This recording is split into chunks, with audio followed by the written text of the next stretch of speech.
This is some scary shit. It became the most infamous UFO sighting in history. To date, there has been no reasonable explanation. A mile-wide vessel, clearly not man-made. Salutare, oameni buni, și bine v-am regăsit! Din scrisoarea presupusului agent ultrasecret Joseph Spencer, prezentată în episodul anterior din Lumi Paralele Conspirații, am aflat că cea mai spectaculoasă apariție OZN din istorie, denumită generic Luminile din Phoenix, a fost și cea mai mare operațiune de manipulare. Așa să fie? Dacă da, care a fost de fapt scopul?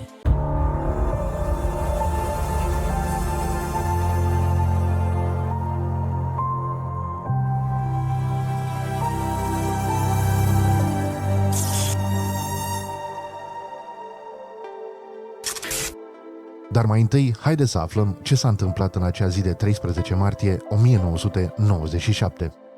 In March 1997, an event known as the Phoenix Lights became the most infamous UFO sighting in history. A mile-wide vessel, clearly not man-made, flew slowly and silently over the state of Arizona and was witnessed by 10,000 people, including the governor of Arizona. To date, there has been no reasonable explanation.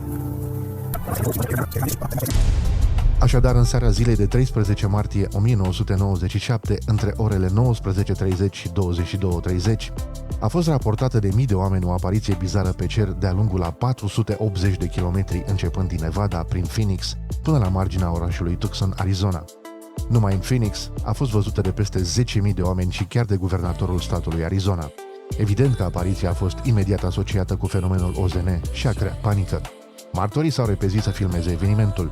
Din păcate, camerele disponibile la acea dată nu erau de rezoluție mare, dar chiar și așa ne putem face o părere despre ce s-a întâmplat. There's two side by side. This is slightly different. There's another one. Oh, look. One, two. There's nothing. Wait, over where? there. Chimney. There's another one, too. Where? There's Oh, two. look at that.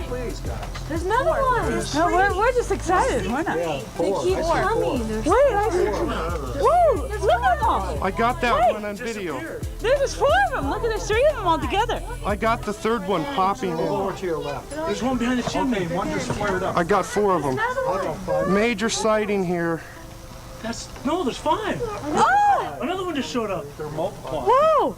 maybe somebody's setting up lights. You see that? No, those are in the sky. Too. There's one underneath the house, too. There's one behind the chimney. We Look, come need to go to over. Pecos. I can't see how this works. How does this work? Holy Oh, you got it too shit. hot. Have you seen that before? No.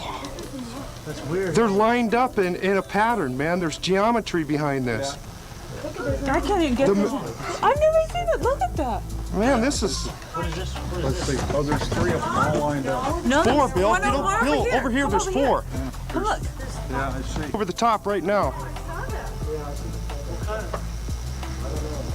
I don't know, but I got it on tape. They just appeared. They didn't even Okay, I got them in the scope. What does it look like, Bill? They just appeared. What do they look like in that camera? They look like It looks like there's three of them.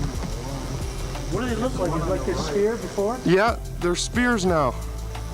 They Are they complete circles or Yeah, they just transformed into circles right now, right as you were talking.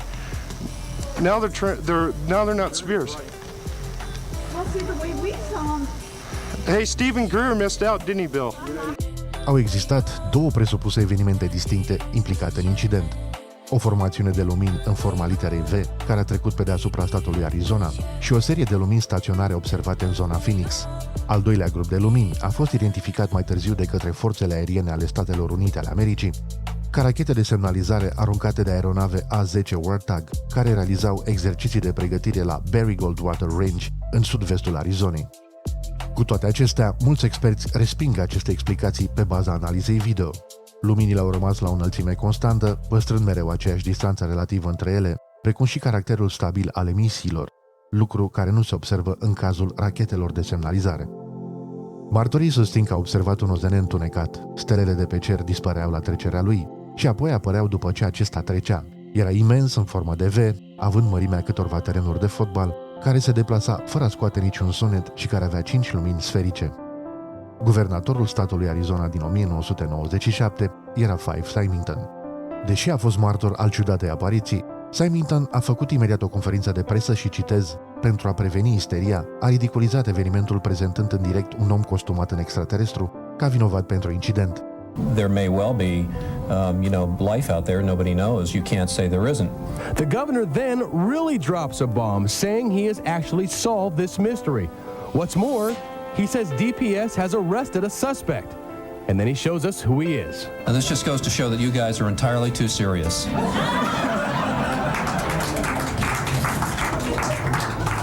That's right. The governor pulls off a very good practical joke on the valley and the rest of the country. Însă, câțiva ani mai târziu, guvernatorul a recunoscut că obiectul a fost real și nelumesc. Asta după ce a mai văzut un OZN similar. No, I'm serious now. That unquestionably it was a UFO, which means unidentified flying object. Doesn't mean we're being visited. Well, it's nothing like anything I've ever seen. Într-un interviu acordat cotidianului The Daily Courier din Prescott, Arizona, Symington a afirmat: "Sunt pilot și cunosc fiecare aparat care zboară. Era mai mare decât orice am văzut vreodată. Rămâne un mare mister. Și alți oameni l-au văzut, oameni responsabili. Nu știu de ce oamenii ar ridiculiza așa ceva." Symington a mai spus anterior că era enorm și inexplicabil. Cine știe de unde a venit? O mulțime de oameni l-au văzut și l-am văzut și eu. A fost dramatic și nu puteau fi rachete de semnalizare, deoarece era prea simetric. Avea un contur geometric, o formă constantă. O explicație dată de reporterul Phoenix New Times, Janet Gonzalez, care a urmărit o casetă video a obiectului masiv întunecat, a fost că erau mai multe avioane care formau un contur iluzoriu. Dar asta nu explică dispariția stelelor dintre cele 5 lumini. Nici până astăzi nu s-a arată o explicație rezonabilă. Dar aici ne întoarcem la agentul ultrasecret Joseph Spencer și scrisoarea lui în care spunea: However, there is another truth, for I know what they really saw. In 1986, while stationed at an underground installation near Boulder, Colorado, I was introduced to Project Skybeam by Lieutenant General Andrew Garris. I was then led down a corridor and into a large hangar, where a stealth bomber hovered only 20 feet above me. I was then shocked to find out that this wasn't a real craft. It was a projected hologram. As I stood there staring at the bomber, which looked so absolutely real and solid that I could reach up and touch it, I contemplated the possibilities. What if this projection was 1,000 feet up in the sky? How would anyone know that that was an illusion?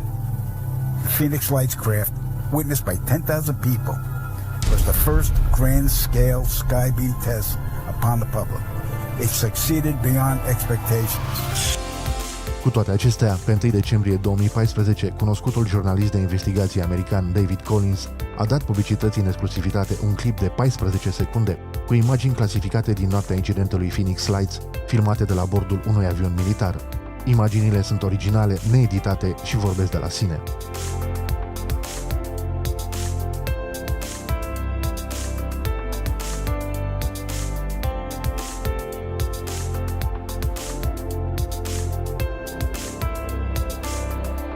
David Collins nu s-a oprit aici și a obținut mai multe imagini, tot în exclusivitate.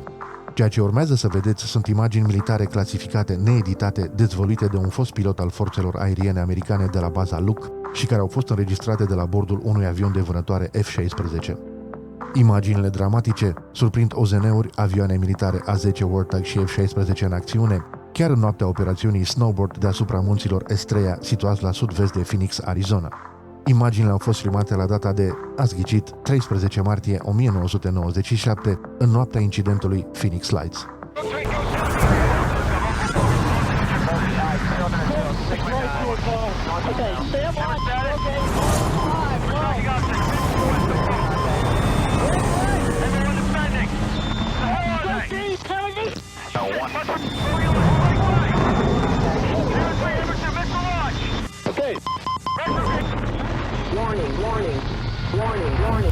Odată cu aceste imagini, David Collins a adus în atenția publică operațiunea Snowbird și, investigând în continuare, a reușit să obțină mărturia unui pilot militar. Can you tell us specifically what Operation Snowbird is?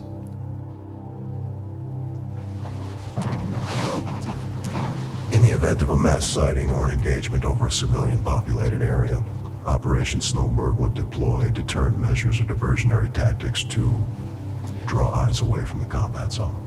A distraction operation? Yeah. So when the public saw the lights over the city, they weren't seeing the actual crafts? No.